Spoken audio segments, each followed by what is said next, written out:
This gets you the benefits of a co-op without the downsides. And yes, I'm a little under the weather, hence the voice. The benefits of the co-op are actually quite simple. Most of the people that live in this building, most of your neighbors, actually own their apartments.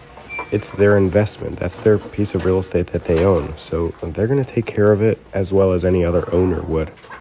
The hallways are always going to be clean. The lobby is going to be well maintained. If there's renovations going on in the building, it's because everyone wants it and needs some sort of upgrade. But renting a co-op comes with some downsides.